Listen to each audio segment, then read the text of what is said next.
Well, we're talking about stewardship last Sunday, and let me just continue this. We talk about a steward is not the owner of the house, but sometimes a steward begin to think that he owns the house. Okay? It's like much of the leadership that we see around today. I mean, from the church, the politicians, and everything. For example, our politicians, they are supposed to be servants of the states. They forgot they are. They begin to think they own the state. Well, they don't. The representatives that we have, I was listening to one interview a couple of years ago. He said, well, what about you being a representative? He said, no, the reason why I'm voted is so that I can make decisions for the people. It doesn't matter what they want. It's my decision now. Well, because you begin to think, you become a representative, now you own the state. Stewardship is the same. Now it's the same here. For example, if you're a pastor like me, you're a pastor, but you don't own the church. The head of the church is Jesus Christ. Same way with any leadership capacity that we have. You don't own it. You know, it's some of the problems that we have in the workforce is somebody looking for a job could not find a job, suddenly find a job. He's there for a year and he begins to claim, I made the owner of the company rich. No, you're starving. You're in poverty and you don't have job. A rich person hired you. But then he was already rich before you were hired. And suddenly you think you made him rich. In the same way, whatever we do for the kingdom of God, we are chosen by the Lord in whatever capacity, and so we're just grateful.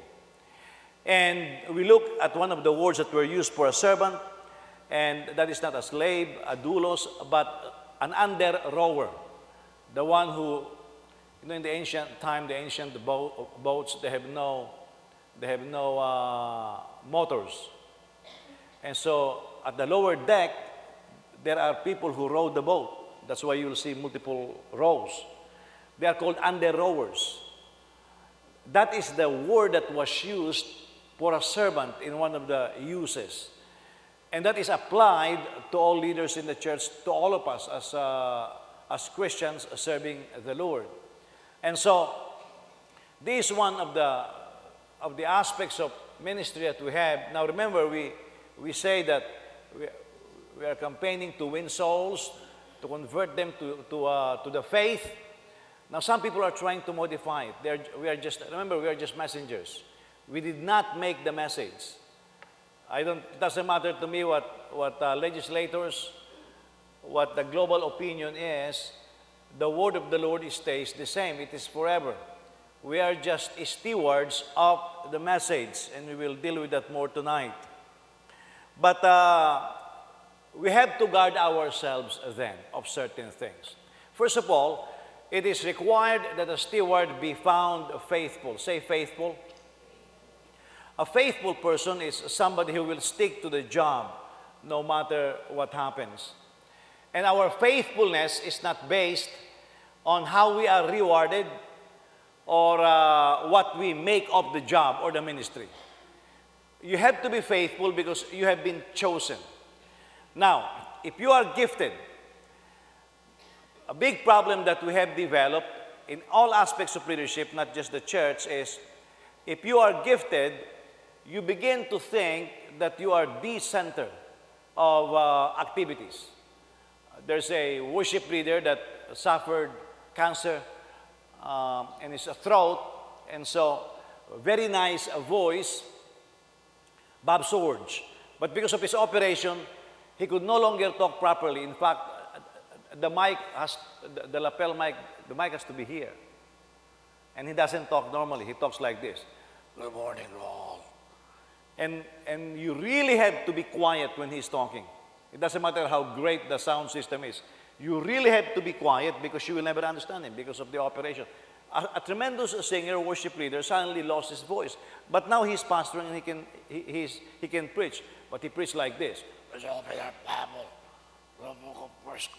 have to really listen. Maybe the advantage is now the people are trying to listen. What is he talking about, And so they are in tune to it. But he said this. He was observing the church. He said, a lot of pastors now when they preach, there is a backstage.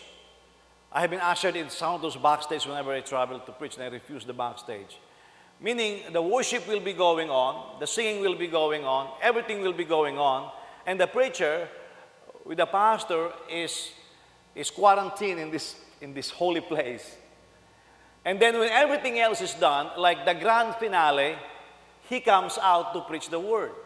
Well, there's a big problem there, because now the preacher begins to think he is the finale, and he is the center of attention.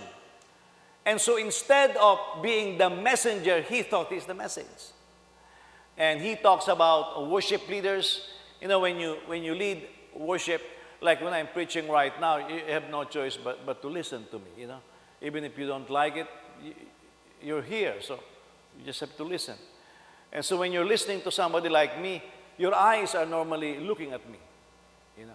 Now, I can be filled with pride, and I begin to say, ay, talagang napakagwapo ko, lahat nakatingin sa akin, you know.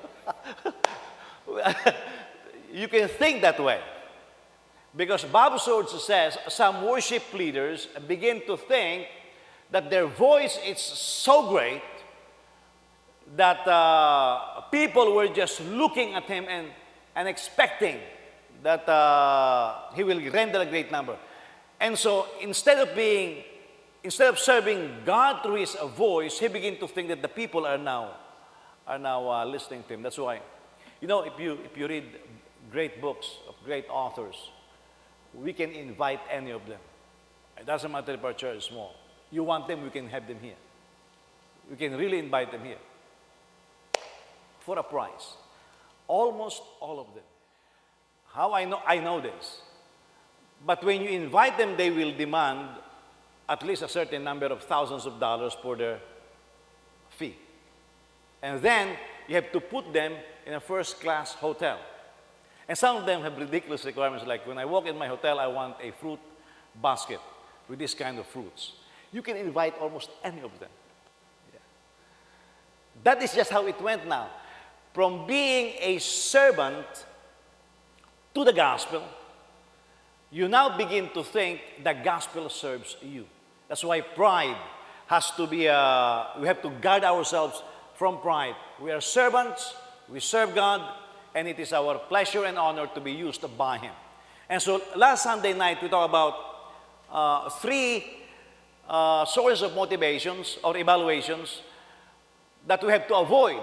Number one is self-evaluation. We evaluate ourselves, and we begin to become our own authority.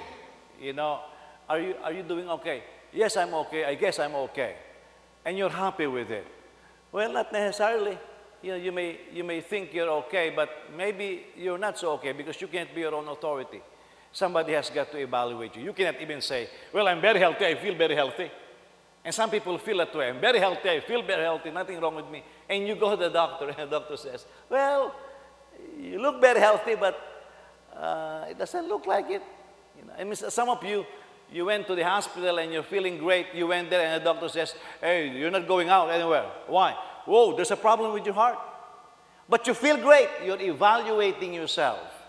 Your self-evaluation is not perfect. Okay? And so sometimes when we're serving God, we say, well, I already did this, I already did that. Well, maybe not necessarily. Because you have to be evaluated by the Lord. The second wrong source of evaluation is others' evaluation. Now, when somebody tells you you're okay, oh, we like it. Oh, they say I'm okay.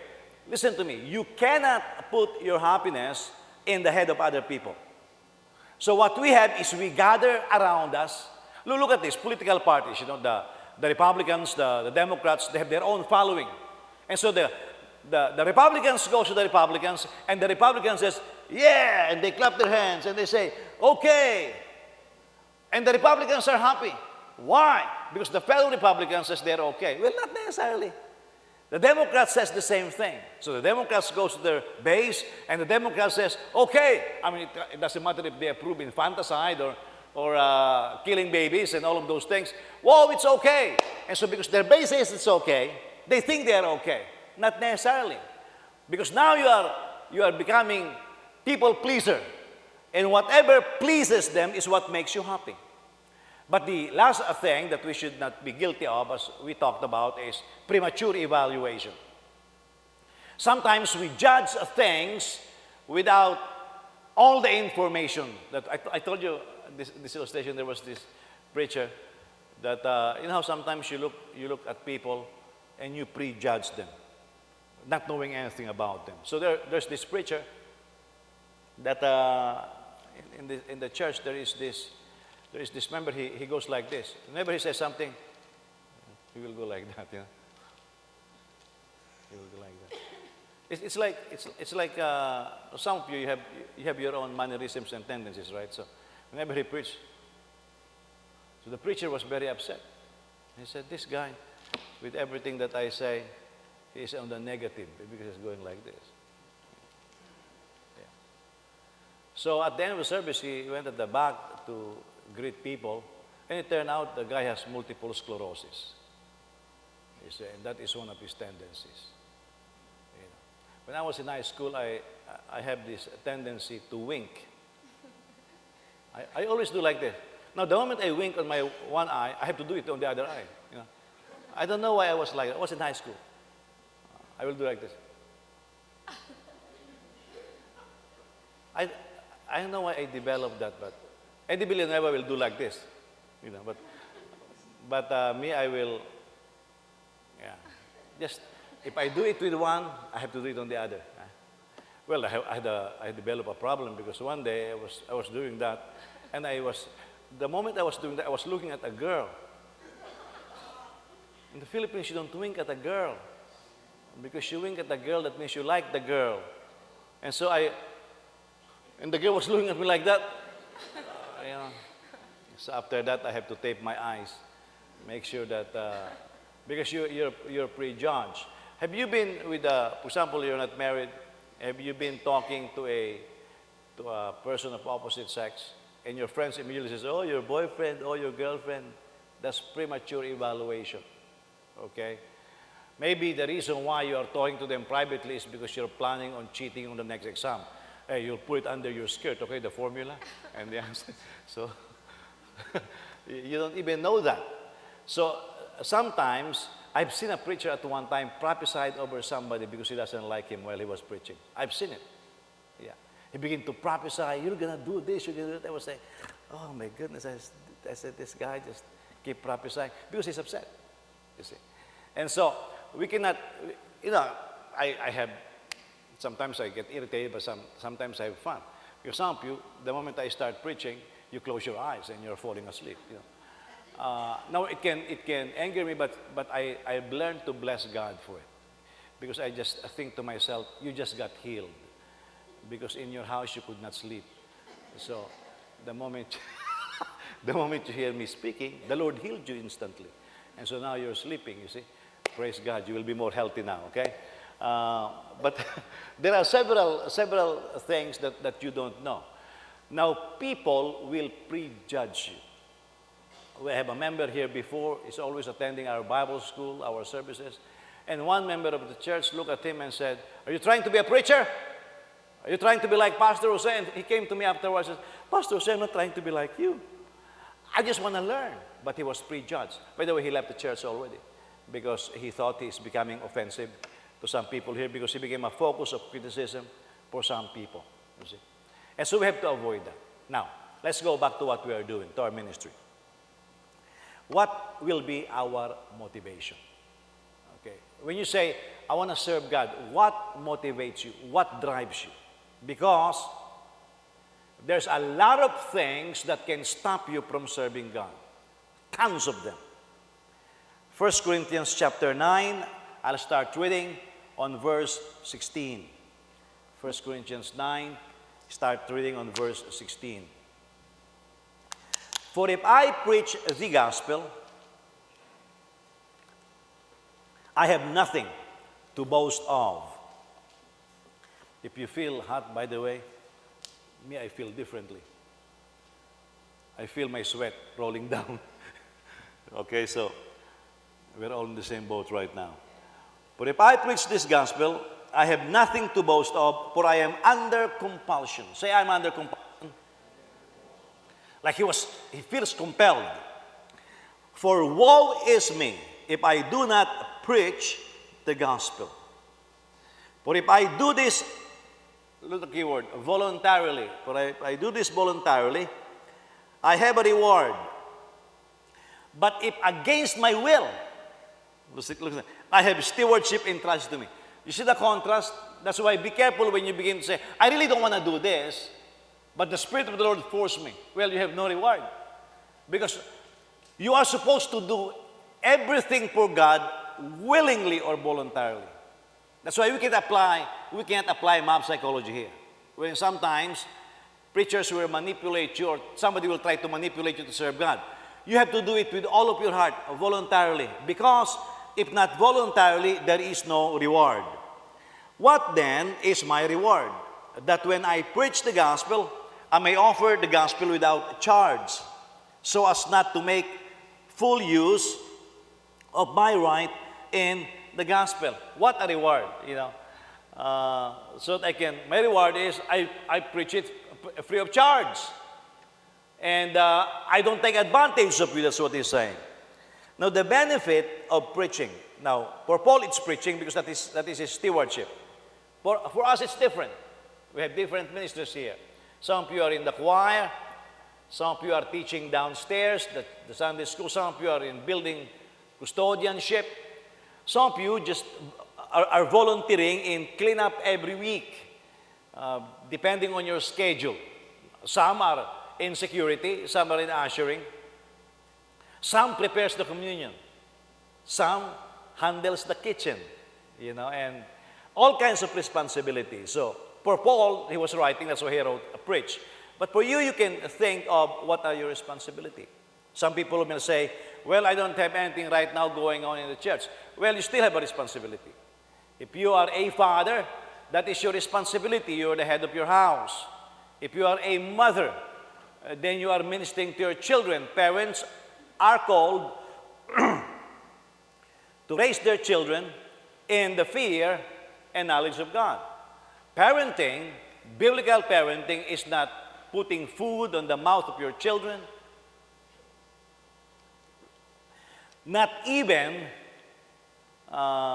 these are all secondary. Not even making sure that they have a very nice career. Because God is supposed to call them and give them a career. Our primary responsibility is to make sure that our children are raised in the fear and knowledge of God. Because in the book of Malachi, God says, I want godly children. Meaning you may think that they are your children, but God says, oh, they are mine. I want godly children. God does no grandchildren. He only has children. So when God gives you a child or your children, then you are entrusted with stewardship on taking care of your children. And most people, all they do is feed and feed. That's the least of your concern because God provides for all our needs. My father, being not born again when we were born, and being a porter, very low-paying job in the Philippines, I mean, you're looked down when that is your job. And he will always be out of the house, and if he's in the house, he's drinking and all of those things. But whenever he is challenged of responsibility, my father's answer will always be this. He said, what is your problem? There's always food on the table. So for him, if a father or a provider can put food on the table, that is their job. That is so wrong. There was a pastor in Cavite when I was doing seminars there. He was a salesman. And most people don't own a car in the Philippines. So when he leaves the house for work, he said, I will wake up at 5 in the morning and I will leave at around 6 or 5:30 because of the traffic. He lives in Cavite, and so his work is in Makati. So can you just imagine the traffic involved? So he said, I will leave right away. Before my children wakes up, I'm out of the house. I'll see my wife. She will prepare breakfast for me, but I'm off. And then I will work the whole day.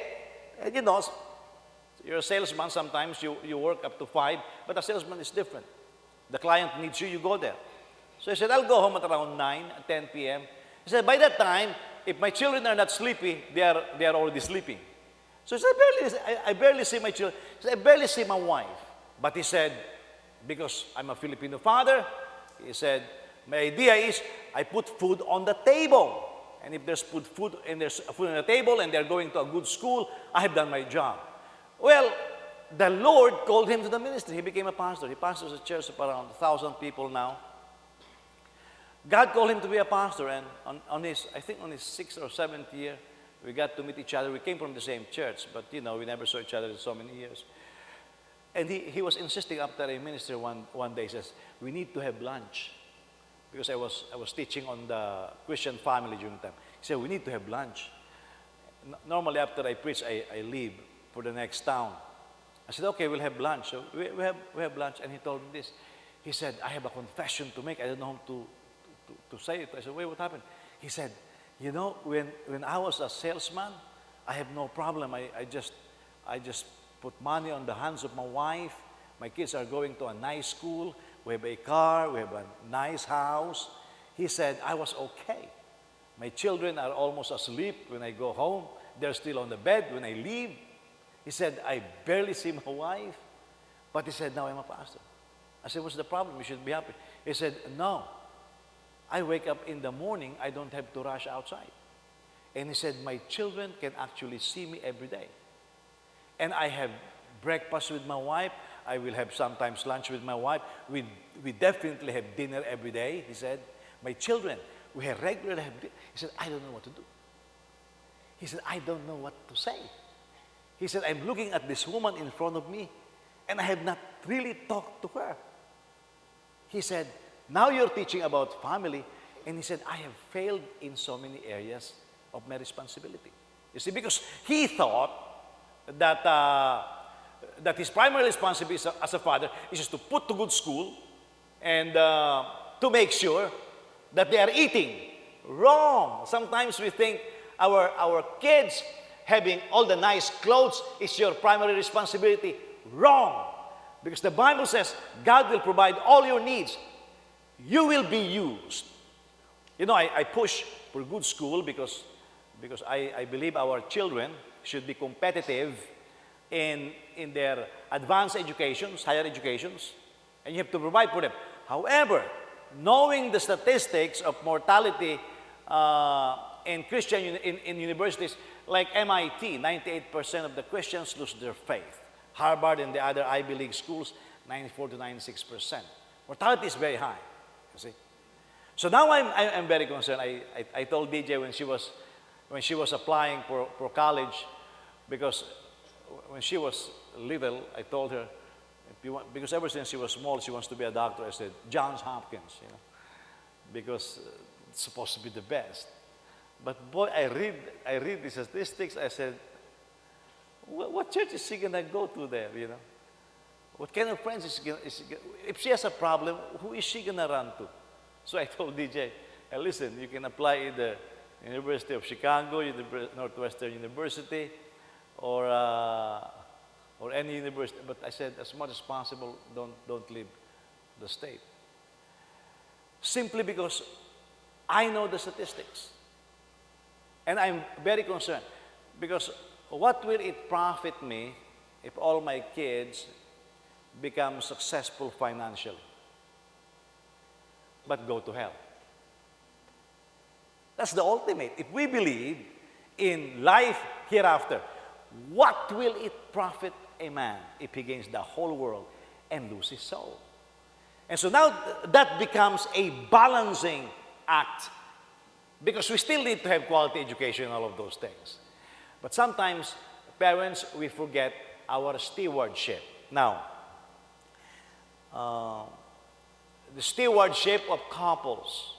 The Bible says, husbands, love your wives as Christ loved the church. Wives, submit to your husband. By the way, do not interpret that from 21st century culture. Because in those days, when you are born or you want to get married, your parents look for your partner. I mean, you basically don't choose your partner. Some of them choose their partners, especially if you are rich, then you can buy basically sometimes you buy your partner. That's in those days. You know. If somebody is poor, they will find a rich partner. And so in that arrangement, you talk about love at first sight, there is none.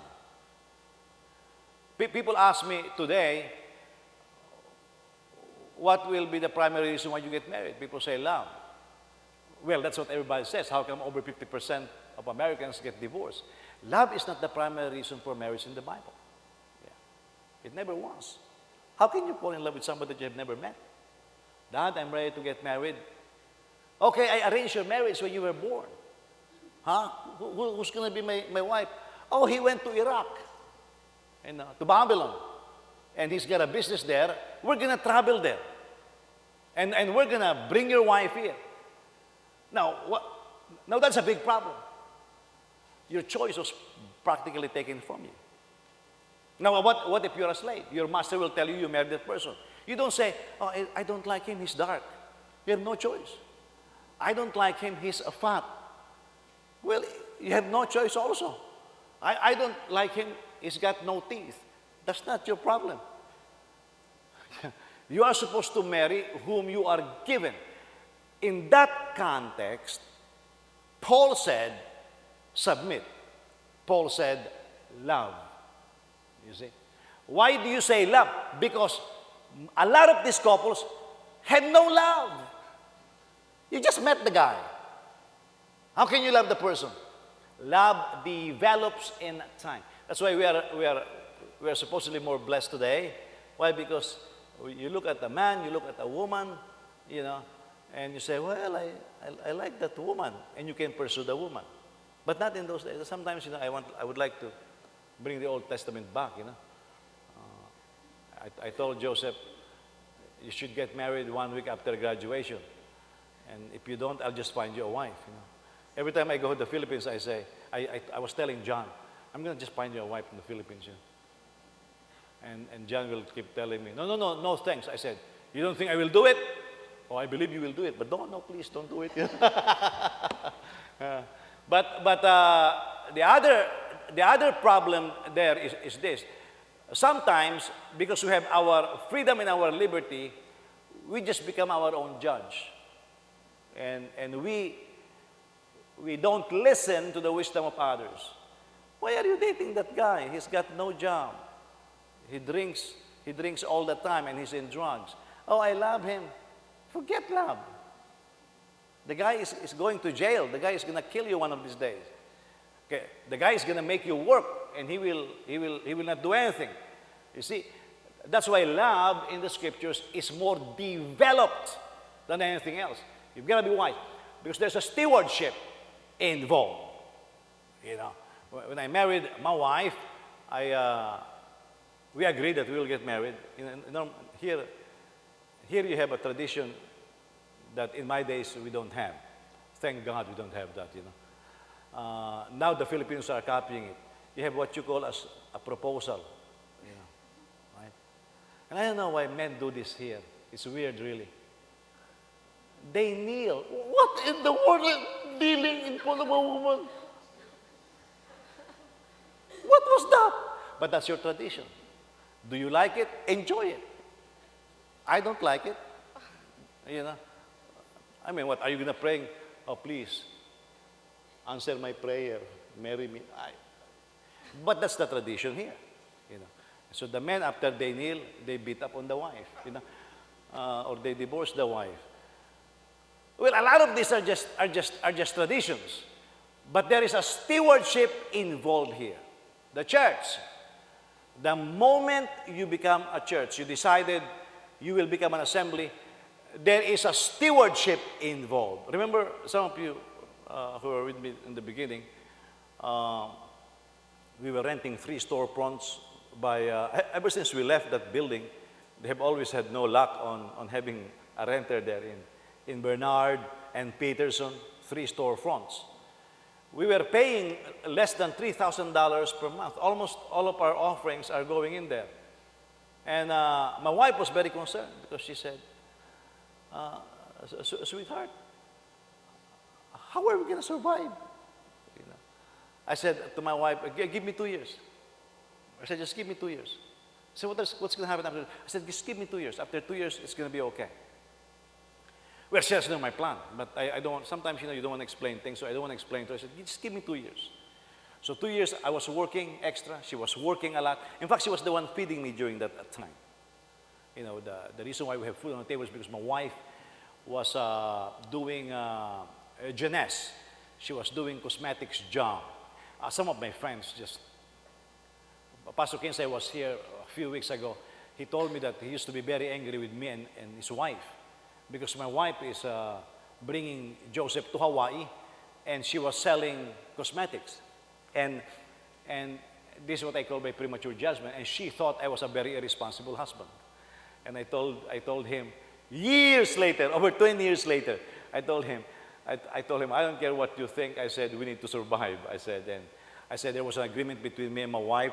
But after 2 years, I gathered the congregation, and I told the congregation, for the last 2 years, guys, I believe in you, and I believe that you can serve God.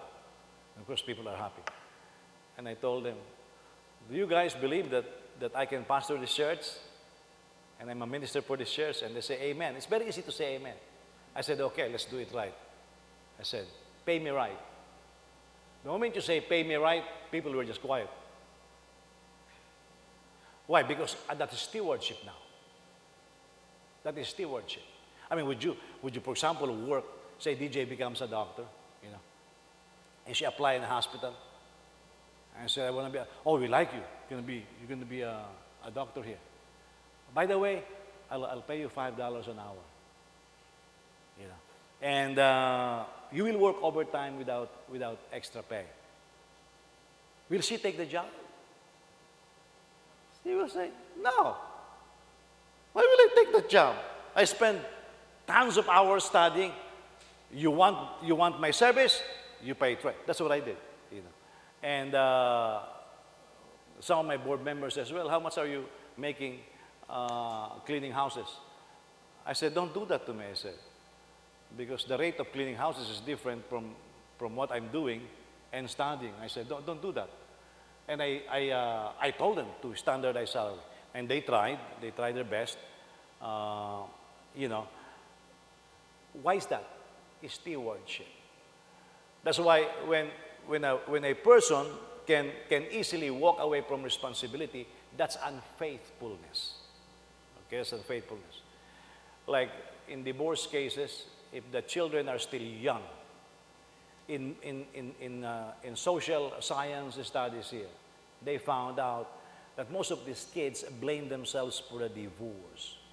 Now, if you are a parent, you will think about the psyche of your children before making any decision. That's part of stewardship. Okay, now, so having said that, what about preaching? What about church? Look at this. From what we read, Paul's motivation for preaching was not because of money. Now listen to me. God will take care of you. But when you serve God, you don't serve God because of money. I was a young leader in the church. There was a phenomenal Filipino evangelist in our church. Everybody wants him. He can sing, he can preach well, and he comes in and out of America. They have American citizenship, so medyo sikat, And I have watched this because we were ministering together one time. And he was supposed to speak in our CA, Christ Ambassadors Fellowship. That's a youth fellowship in the afternoon. Our fellowship starts at 2 p.m. It was 2 p.m., he was not around. At 3 p.m., he was not around. At 3:30, he was not around. At 6, we were supposed to have a service. Now, bad habit among Filipinos in the Philippines, they wait for the speaker. Finally, when there was no speaker, one of the leaders looked at me and says, hey, Jose, do you have a sermon? I said, why? It seems like the speaker is not coming. Can you just exhort? So I said, sure. So I preached. So I began to wonder, how come this preacher said, yes, he will speak in our fellowship, and he did not show up? It turned out the preacher has a habit. If you invite him, and he knows a lot of churches and a lot of ministers, if you invite him, immediately he will say yes. Say, for example, you say, let me invite you this Sunday. Say yes. And then he can, hey, let me invite you this Sunday. Same service time. He will say yes to everybody. So for example, he said yes to 5 invitations. He will look at these churches and he knows how much offering they give. The one who gives the highest offering, that's where he go to. He knows the churches wherein the members gives what we call as Pentecostal handshake. You know what Pentecostal handshake is? They shake your hand and there is money. And they give you the preacher. He knows that. And so he will always go to the highest bidder. What happened there? He is preaching because of money. Now this is where Paul is guarding himself. Now the Lord provided for Paul. The Philippian church especially during this time had provided for him. But I can tell you now, a lot of big time speakers, they will not go to some places unless the price is right. Remember Bishop John Jimenez? Yeah. He came here. I owe him a lot. I mean, when I first came here, he gave me a ministry, a job at Virginia Beach, did a church marching scholarship for me at Regent University. So he was like a father to me, and he loves my wife also. And so we brought him to the Philippines once, and he was the one who offered me to become bishop of his church in the Philippines. But he came here. And I told him, a Bishop John Jimenez, I said, you know, because in his church, if you preach, they will collect an extra offering for him. I told him when he came to my office, I said, hey, Bishop, let's just make it simple. I said, listen, you can teach for as long as you want. I said, our service is very simple. I said all of these things. And I said, by the way, I know how you conduct your services in Virginia Beach. I said, by the way, Bishop, I said, I will not collect a special offering for you.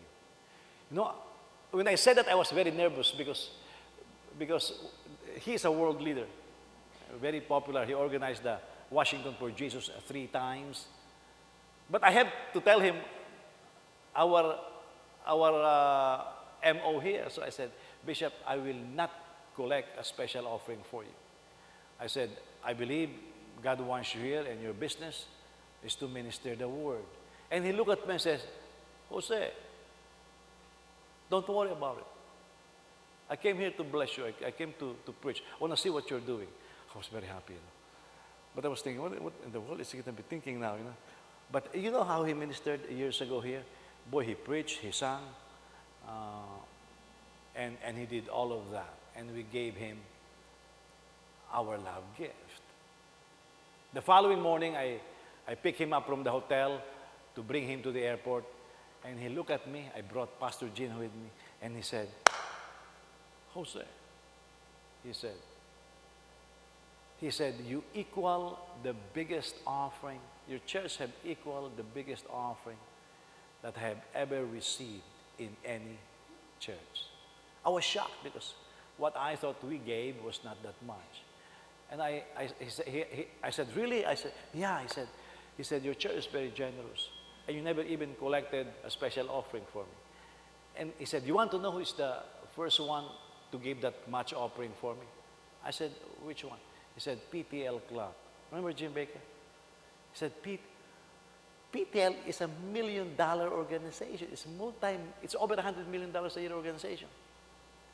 And what PTL gave him is the same amount as what we gave. You see? And he was blessed because of the generosity. But I told him, you don't come here to... There are preachers in the Philippines who wants to come here and all they want is extra offering.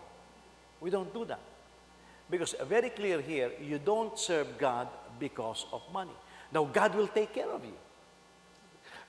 That was my mistake also. Because there are certain logistical arrangements that you have to make. Like for example, I was bringing my habit from the Philippines when I came here. So I was in Virginia Beach, and this is where faithfulness is necessary. You have to take care of the people.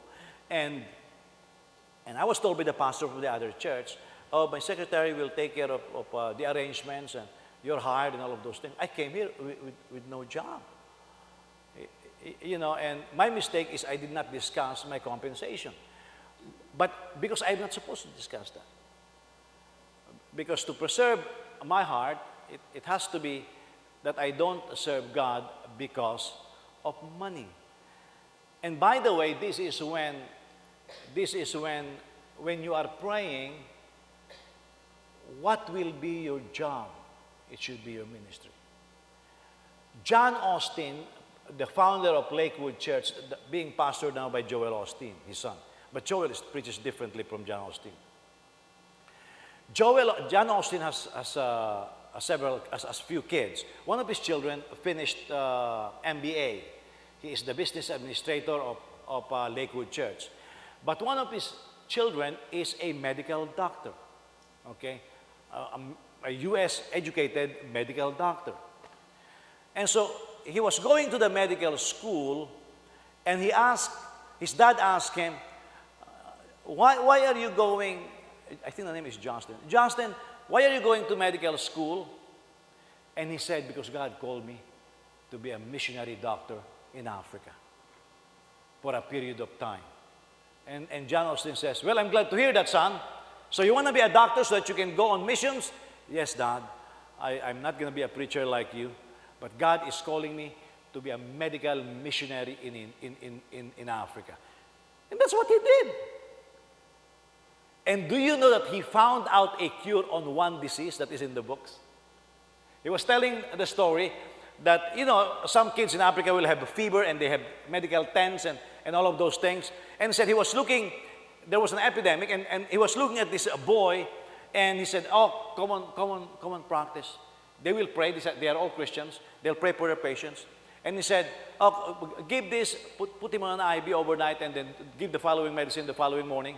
And he said that, and then he went home that night. He said he went home that night, the Lord woke him up and said, hey, listen, you did not treat the boy right. I said, what do you mean? And the Lord spoke to him and says, administer these tests to him.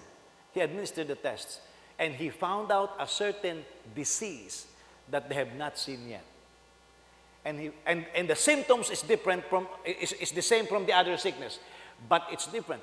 That boy could have died overnight, they said. But the Lord spoke to him. He's a medical missionary. Now, is he making a lot of money as a medical missionary in Africa? No way. But that is his calling. And guess what God did? What God did was bless him. Well provided, got a great marriage, great family, prosperous, but God provided for him. That's why we need to learn that whatever we're doing in work or in deed, we do it as unto the Lord to give glory to him. Whatever you do, that's for the glory of God. That's why people are observing you. For example, you work, you go counterculture. When I was doing some business courses, one of the cases that we have studied, and these are Harvard cases, is, sad to say, the Postal Service in Chicago. Okay? I don't know if it's still true today, but the Postal Service in Chicago. There was this Christian who got hired as a mailman in Chicago and is born again, very dedicated. And he was shocked. This was decades ago, So they have changed their culture perhaps now.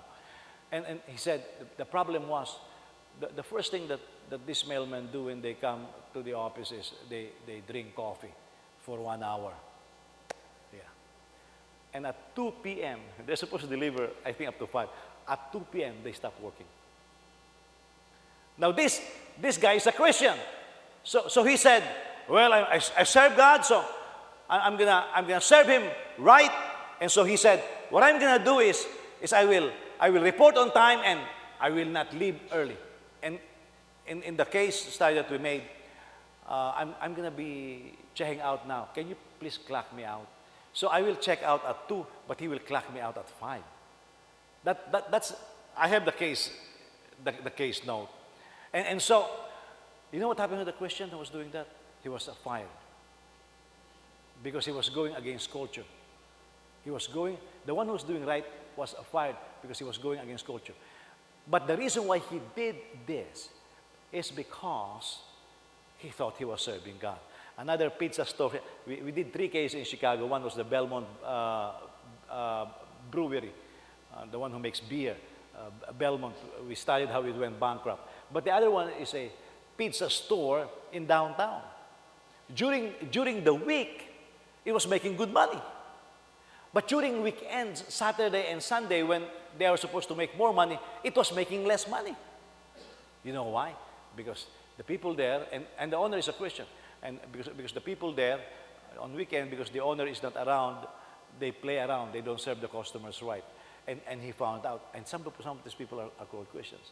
So listen, your job is your stewardship. I think the problem today is people keep asking, am I going to go full-time? Stop asking that question. You are full-time. Wherever you are, that is your full-time ministry. Now, if God wants to switch you and you're going to be a preacher, then He'll tell you. But if you are a teacher, if you're a nurse, if you're a PT, whatever your job is, that's your full-time job. You are a witness to your company. And you are supposed to bring the gospel. And you're not supposed, of course, the Lord will bless you. But if you find out the will of God for your life, you're supposed not to do it for money. He's also not preaching to make a living. You know, the sad thing that we have developed into is, why are you working? To make a living. No, we live by faith. Have you noticed when you were born, you have no job, but you survive? When you were in elementary, you have no job, you survive. When you're in high school, you have no job, you survive. The fact is, we live by faith, not by our job. Why do we work then? Paul said in 1 Corinthians, we work to do good unto others. When we work, it is to do good unto others. Now, can you imagine this? The airline industry. Boy, they're making billions of dollars. Who invented the airplane? The Wright brothers. They did not make those billions. They're already dead. But their vision was, they said, we want to see man fly. That's their vision. They did not do it for the money. Of course, they had money afterwards, but not as rich as these executives who never invented the airplane, you see. By the way, Reverend Naismith, have you heard of Reverend Naismith? You never. Have you heard of NBA? You know what NBA is, right? What do they play? Basketball. Naismith invented basketball. A Canadian Lutheran minister. He did not sign those contracts for millions of dollars. You know why he invented basketball? Under the auspices of YMCA? It's because the youth were going wayward. And so Reverend Naismith, being a pastor, said, how in the world can I attract the youth to serve God and not to go wayward? He invented basketball. Do you know that from time to time, well, there is, I think, a midnight basketball. The origin of basketball is to serve the Lord and to have the youth get away from vices and companies that are not right. My wife's, I don't know how she's going to call it, niece-in-law or something. Or cousin-in-law, I don't know how you call it. But I think the husband of her cousin was there. He plays, there is a Filipino basketball tournament in the U.S., all over the U.S. He's one of the players there. He was telling me this story in Virginia Beach. Basketball prevented rape from happening. I was blessed when I hear that because they said there's these boys, they're going to rape this girl and they're waiting for her. The school is going to be finished, and the moment she's done with school, they're going to lure her and then they're going to rape her. That was the plan. Well, they came to the school early. And so while they were waiting, there was a pick-up game, basketball pick-up game. So they said, let's play basketball. So they play basketball. And they got so into playing basketball, the girl was already home. And they tell the story. Because they became Christians later, they're saying, sports can make us help the youth.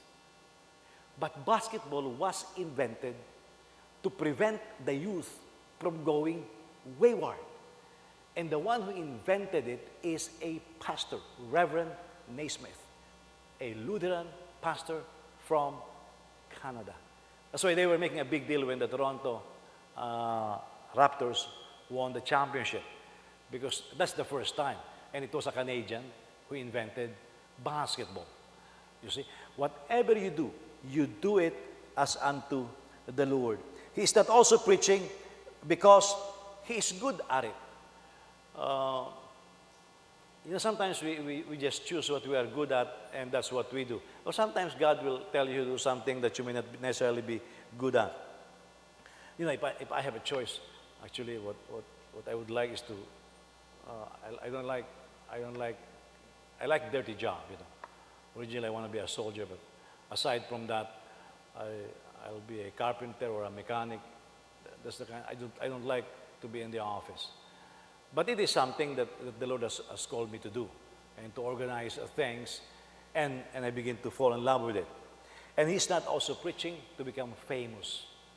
You don't minister to be famous, And listen, there's a lot of volunteer work to be done. For example, if you're going to be a singer in a worship team, why will people fight to become the lead singer, to become the number one? Have you heard of this girl named, she's a cancer survivor, named Darlene Sheck? Hillsongs, right? That girl majored in dance, I think, in Australia. And she was a choir member. Okay. And this Christian recording company is going to record, I think, live music in Hillsongs. I forgot what song she became famous for. Do you guys remember? Shout to the Lord. She wrote that song. Okay. And there was this famous singer in Hillsongs that's supposed to sing this lead song. But her head became big. Because she's very famous now, and the church is big. Her head became big, and so she said, like she's requiring from the recording company certain things. I want this, I want that, and she became a pain. And walked away. Yeah. And when she walked away, when these recording companies come, they bring all their equipment. They cannot just walk away because she decided to walk away because they will not meet her demands. So the recording studio asked, is there anybody else who can sing this song here very well like she can? Maybe at par, if not better. And they said, oh, the one who wrote the song. And the recording company says, you mean she didn't try that? No. The one who wrote that song is a dancer. But she's part of our choir. She's got a good voice. Let her sing it. That plummeted Darlene Sheck. But the lesson there is, she wrote a song to worship the Lord. She was not even the lead singer. She didn't even say, I wrote the song, I'm going to sing it. She's willing for others to sing it. Simply because the choir director said, oh, you will not have this now. You're not good enough. Somebody else will sing. But the Lord bless her. You see. And this is a problem. I have friends in Europe, specifically they concentrate in England and Germany. They have been asking me to join them in preaching. What they will do is they will have conferences. You will pay for it. And when you pay for it, they'll collect offering. And whatever offering is, it will be yours. And it's very common among preachers. And they are inviting me to go there. And you will preach for 30 to 45 minutes, maybe 2 times or 3 times. So it's a nice gig. Because you preach for 30 to 45 minutes and you collect offering. All the offering for you that day is yours. And so it's actually a nice gig. You'll make a lot of money. So they've been asking me, and when are you going to come? I said, what am I going to do there? Oh, you're going to preach with us. There are around 8 of us, and this is what's going to happen. It's going to be 4 days, and this is going to happen. Maybe you'll preach 2 or 3 times. A special person will be preaching in the night time, but there's good offering there, and we will serve God, and they'll tell me. And I said, no. And they don't like it. I said, and they asked me, why you don't like it? I said, you mean you want me to fly from the U.S. to go to England or to Germany to preach for 45 minutes? I said, how many hours is the flight? I said, it's a long flight. I'm going to have jet lag. And I'm going to go there just to preach for 45 minutes. I said, don't waste my time. He said, well, what do you want? I said, I want to preach for 8 hours. I said, give me 1 day. I'll preach for 1 day, 8 hours. After that, I'll leave. And they won't comply. Because I'm not in there for the money. You see, you cannot do something just to be popular. You want your name. We had a member before. That's why whenever we have special projects, I stop recognizing people. You know, sometimes you say, you know what my wife is doing today? Well, our son John, my wife sounded very proud. Oh, my son John is the one. I stopped doing that. Because at one time, I recognized somebody, and the mother came to me after the service and says, you didn't recognize my daughter. I said, I did. And I asked some members, did they recognize their daughter? Yes, you did. And sometimes I forget things, you know. But this time, I know I recognize the daughter. But she wants to be recognized even more. I said, well, enough with that. So I stopped making those recognitions. I have somebody else do it. Why? Because if they forget, at least it's not my fault, you know. It's their fault. I don't want to. Because I forget things. Remember at one time I was holding a wedding? I forgot there was a special number. And the one who's going to be singing is prepared, and she was crying after the wedding. I said, what happened? Pastor, she prepared. She's supposed to sing. What happened? You forgot. Oops.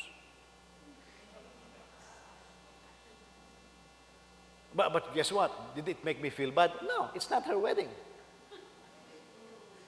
That's just how I think. It's not her wedding. At one time, we're having a wedding, and the mother, the aunt wants to make a show. So I told the groom, you better tell your aunt to behave. I said, it's not her wedding. It's your wife's, it's your bride's wedding. Siya ang bida. You know? Kasi kung yung pang extra, yung pang siraulo eh. Di ba? When it's wedding, yung bida riyan yung babae. Ang co-starring lang yung lalaki, extra lang yung lalaki kumisa. You know? But it's the wedding of the bride. So I don't like anybody interfering with that. But some people, they just want to attract attention. Hey, listen, when you're serving God, don't be somebody who will draw attention to yourself. Okay? Don't be like that. When people begin to compliment you, you have your reward. Be like that servant in the Bible that, remember the story, the master came and sent the workers in the farm, and they worked all day under the heat of the sun. After they worked all day, the master came home and he was tired, and then the servants came home also.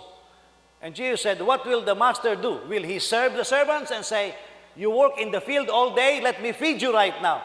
No, the master will look at the servants who work all day in the field under the heat of the sun, and when he see them walk in the house, he will say, oh, you're home. Good, I'm hungry. Now cook me my dinner. And the servant, after being under the heat of the sun for 1 day, will cook the master his meal. After he cooked the meal, he served the master and said, Master, eat. And he ate. After he's finished, he told the servants, I'm done. And he will not even say thank you. I'm done. You can eat now what is left from what I ate. And then the servant will say, thank you. Somebody will praise him and say, you did well. He said, I'm just a servant. I'm just doing what my master told me to do. That is humility. And that is an attitude that we should all endeavor to have. That you serve God because you love Him. You serve Him not for recognition, nor for promotion. You serve Him because you love Him. The other thing that Paul said while he's preaching is he said, I have compulsion. Now the way I will explain it is, it's internal. Maybe some people will call it conviction. You are convicted to do something. You feel something inside. You know, a lot of people, they like the word, I'm convicted. But they don't know what it means. Yeah. Hey, I'm convicted. I'm convicted to do this. And then they don't do it. When you say, I am compelled, there is an inner compulsion that pushes you. It's your internal motivation. It pushes you to do something. It's a calling. Remember, a few years ago, when our church was running short of funds, and one of the, well, a couple of the board members told me, let's stop missions because we're short of funds. And I said, no, we will not, because we gave a commitment to the ministers in the Philippines. We felt compelled. We did it, and the Lord kept providing. But when you are doing something, there has to be this internal motivation. You know, athletes, when they retire, one of the basic reasons they retire, aside from injuries, of course, or they're no longer good and they were fired, athletes who are still good, you know what they say? There's no more motivation inside. Why did Michael Jordan step out of the game and play baseball after doing the first three-peat? He said, I have no more reason, no more motivation. You see, there has to be an inward compulsion. Now, if you are serving God, the question is this: do you still have the inner compulsion? Like we have been talking in the last 3 weeks about witnessing, making disciples. Is there still a conviction? Look, most of us here have family members who are not born again. Most of us here have family members and friends who are not living right. And we eat with them almost every day. We see them almost every day. But when there is no inner compulsion, we just live as if everything is okay. That is a big problem. There has to be an inner motivation. And Paul said, I am compelled inside. What compels him? It's the calling. It's the Holy Spirit. The compulsion was because God spoke to him. Now, when you have compulsion, it doesn't mean that you will succeed all the time. No, you can fail. But you have a conviction. I like the story of the servants, the helpers of Thomas Edison. I knew one of his helpers left. He's trying to invent the incandescent bulb. And so a new one came and was asking, why did the other one quit? Oh, he said, he quit after 1,700 plus experiments. I mean, Thomas Edison already experimented almost 2,000 experiments, and he has not been successful yet in coming up with the incandescent bulb. It took him over 2,000 experiments. Then finally, the incandescent bulb became successful. What made him pursue it? Inner motivation. I was teaching that in Virginia Beach when I was pastoring there, and I said, some of you who took nursing, I said, take the board exam. If you fail, take it again. If you fail, take it again. I said, don't worry, when you get accepted, when you pass and you apply for a job, nobody will ask you how many times did you take the state board. They will just ask, did you pass the state board? And if you say yes, they will not ask how many times. Well, sometime later, a mother, her daughters are already marriageable age, came to me and very thankful, says, oh, Pastor says, thank you so much for that sermon. I got motivated, and so months ago I went back to review. I took my nursing board, and I passed the nursing board. I said, congratulations. So I just make nothing. Well, I said, why did she take so long? Well, the husband talked to me later. That was her fourth try. That was her fourth try.